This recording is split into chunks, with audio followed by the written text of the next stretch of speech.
Our squat challenge. So I'm gonna wake up my old man ankles here, slant board. So my goal for people has been 15 minutes a day. That means doesn't mean you're doing it all in one shot, right? You gotta do 30 seconds down there. You can cheat, use a slant board, whatever. Minimum 15. Some of you are like, I can easily squat, flat foot, easy. 15 minutes, one stretch. Good. Good for you. Go for more. Some of you are like, I can't even get in the squat. Back hurts, knee hurts. So as long as you got both legs and you got a spine, all right? Yeah, we should be able to squat. We got our coffee here. Gifted this mug. I like this one. That's how I feel some days. I'm the barbell, little mouse. Trying to lift that.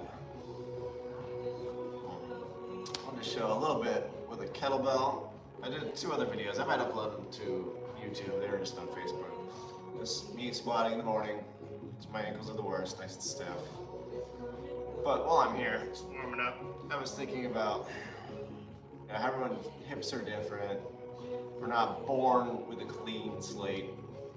You know, my patients see how all the crazy stuff I do. They talk to my dad, who's a chiropractor. Like, do you do that stuff? He's like, nope, no, I could never touch my toes. Always really tight. And my dad was always really tight too. And it's like, I was born with a lot of that. So for me, the last 8 years, 9 years, ever since I really started this channel, when I first got interested in kind of flipping the script there as a chiropractor, looking at the muscle issue. It's really hard for me to squat, incredibly hard. Old man hips, old man ankles. Old man ankles before I broke my ankles. Old man shoulders. I was in Colorado training, doing Olympic lifting. Just an old man. But you progress, you got better. So it's you against you. It's all gonna be different. None of us are born with that anatomy. Some of us kind of regressed into these bad habits, and we had injuries that put us into these different degenerative patterns. And some of us were born really good, and we just abused it. You don't use it, you lose it. But also thinking about genetics, like what you pass on to your children. So don't do it for you. Because there's a chance you work on this now, well before you have children, you can pass on some good traits. And there's another way to think about that as well. And normally I think about, because yeah, there's no clean slate, but the kids also watching you. When they grow up, they're watching how you move. And if dad's down there doing weird squats every once in a while, they're at least gonna remember that. They might even get down there with you. They might watch how you move. Cat squats picks things up. That uses this type of hinging motion to pick things up. Maybe I should do that too. So, just some stuff to think about, because we take abuse, especially as men, we just kind of push ourselves.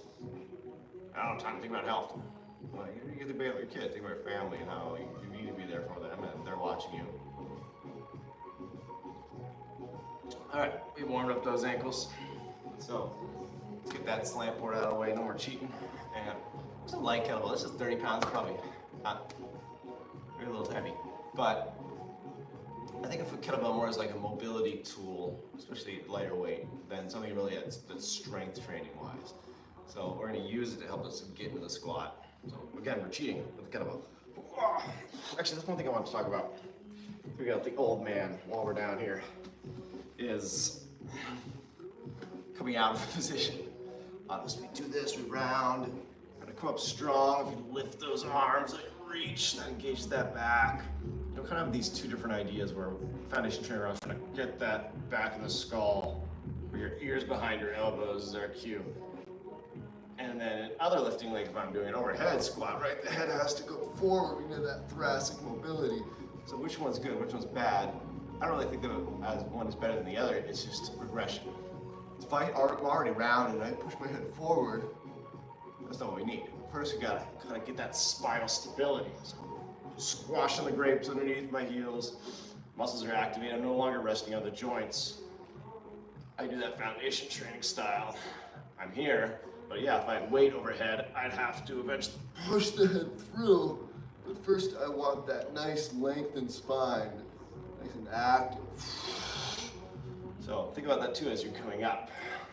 Reach. Pretend like there's a weight on your head. or on the back of your shoulders. You put a big barbell there, you're gonna drive straight up against it. And that's important. Let's lose this.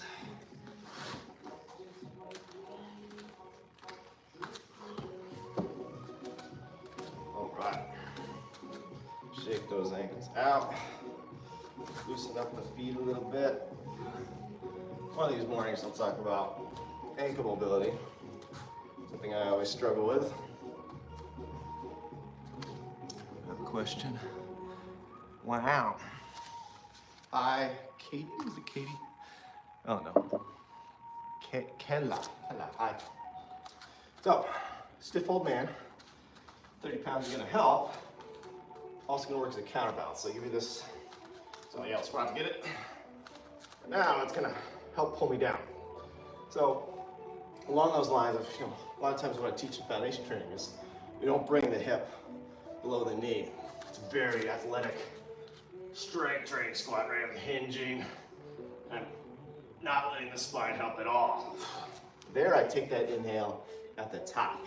So I'm breathing, inhale, expansive, filling up the cylinder. But I think, that's why I said this is more of a mobility tool. I'm thinking deep, flat foot squat where I'm allowing some bend from the spine. I'm gonna exhale, like you're gonna go underwater, right? You're gonna wanna sink to the bottom and pull really fast. What do? You gotta get all the air out. So think about that. That helps people just drop. So at the top, that just shrinks your abs tighten naturally. The front of the rib cage shrinks, and it's easier to pull everything through your hips. So here we go. Try to get lower. And then just bring that kettlebell out as far as you need to, or you feel like you're not gonna fall back. Just hang out a little weight holding it there. So that's one little tool we can use. And I can work on my posture a little bit, bring that skull back. So light enough weight that it's not exhausting your arms too much, or we could even rest those elbows right there on those knees. And if this is killing you, another little drill we did in class the other day. Just put it on the ground. I'm gonna grab it by the horns. And I did a variation of this foundation train, just feeling that stretch, because maybe this is your limiting factor right here. The haunch, hamstring glute. I'm leaning against it, coming out by the horns here. And I'm just gonna do a little swing. Do a few of these, just feel it out. And I'm gonna swing myself up into that squat. So I kind of use this some momentum to drive us down to that squat. So you gotta find the sweet spot as far as weight. This can be a really burner. I can do this with my 70-pounder. Really feel everything work. It's driving me down, or loosening up a lot of different things here. Hips are getting looser.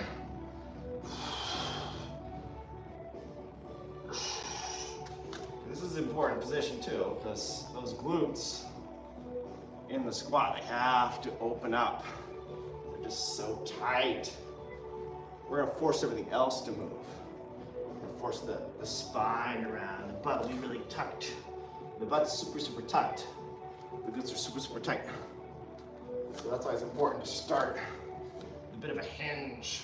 So here, lifting the butt up out of that tucked position. Now start to feel the glutes stretch. Shaky, shaky. Another version of this, and it counts, it'll count your 5-minute squat, is the Cossack squat. So show you this angle first. Show the good leg first, hinging back.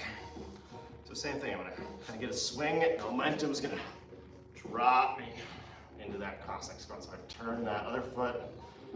We're just doing a squat on one foot. Burn! Oh! Yeah, you might fall on your rear. That's okay. The kettlebell helps with that. Because if you're doing it with your hands, I'll just reach to counterbalance. I can't quite get as deep, especially with the garbage ankle. So you just saw that. You can see how I can just sneak a little deeper in there. Extra little bit of weight. Ooh. Coffee break, you earned it. like I said, we're not trying to get to 5 minutes right away. Slowly get there. Whatever you want to do. 5 minutes for lunch, 5 minutes for breakfast, 5 minutes for dinner. Squat, squat, squat. Ooh. Let's hit another one. We'll come back to that. So a little heavier weight. You're really stiff today. So you can get up on it. Doesn't have to be the side. This is overkill. A little heavier weight. Something to really pull me deep into the squat. Change that angle. So you can see. We'll keep it short today, guys. If you got your 5 minutes, you can head out of here. If you're looking for options, stick around. On the box, make sure it doesn't fall over on me. Wobbly floor. So I'll start that same progression at hinge and let it drop off the box. Now I can really feel some extra stretch. Now I got 62 pounds here. And I'm lifting that butt up and back. This is called the Kang squat. So you can do this without a kettlebell. You can just grab your toes. Grab your toes, go into the squat. The kettlebell just pulls me a little deeper. So now pulling against it in my head. So if it's on the floor, I wouldn't be able to get quite as much tissue stretch out of this. So I gotta yell. I know I'm farther away, sorry. So again, I'll just kind of repeat that. So I got a little mumbly, sorry. So coming out of this big chest, pull the head back. Try not to move from the spine, initiate from the hips. And what we're getting here is yes, there's movement in the spine, even in foundation training. We're not stiff, stiff, stiff. We are always trying to get movement in the mid-back, the thoracic spine. It's that thoracic, that T-spine, where the ribs are, it's very stiff. We're always trying to breathe into it. Before I go, I want to talk to you some very important stuff about breathing. I kind of mentioned it a little bit. I want to add on to it. So your goal is, if I had like little markers here, I could feel it. Like now my hands are below the box, they weren't before. So that's a deeper squat than before. I'm just incrementally working my way down. Do some shifting, left to right. If you feel any pain, get out of there. Let's do one more. Lift the butt up and back. Feel the hamstring, trying to rip those off the bone.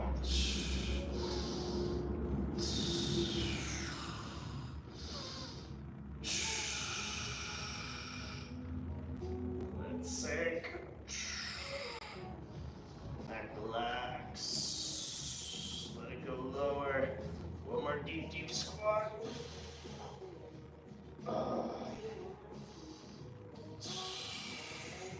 And I'll stand with it. That, at least one good strength lift from it. Breathing. We'll talk breathing here and then I'll let you go. Depends what I'm doing, like I said. But sometimes I like that exhale first because it tightens the stomach and the costocartilage here. I automatically inhale first. Sometimes I do this. That's a rib thrust. Actually disengages. The abs kind of have to shut off if I'm trying to get too much air in. So you'll feel like, oh, I can't get a lot of air in. That's okay. Don't need that much. We're trying to expand the back of the rib cage. So if I lock down the front with an exhale first, show you my belly, sucking that in. I hold it in on the inhale.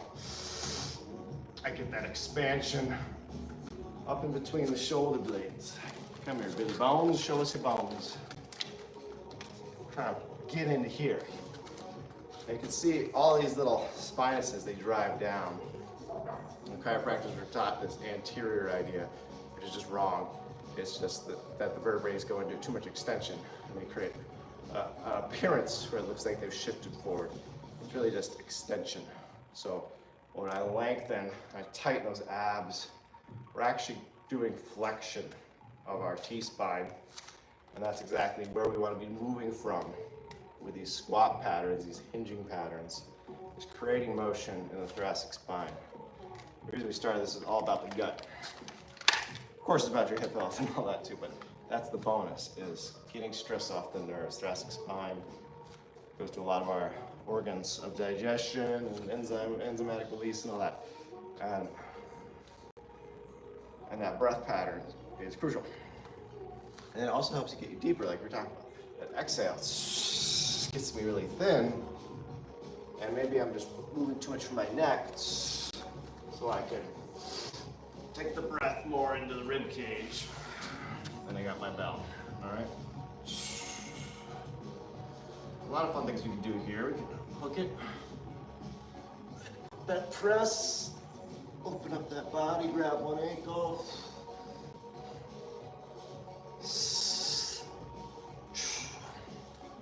Gotta get some motion in that thoracic spine.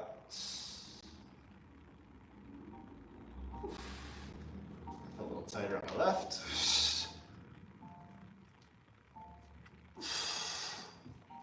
Almost hit those weak sides, the stiff sides, one extra bonus time. Maybe a couple extra bonus times. Do a couple of these to show you again, different angle. So in the hinge, pretty much just a king squat again. I'll show you with the toes. I'm grabbing my toes, grabbing the toes, pulling myself into the squat. I got my elbows on the inside so I can posture up.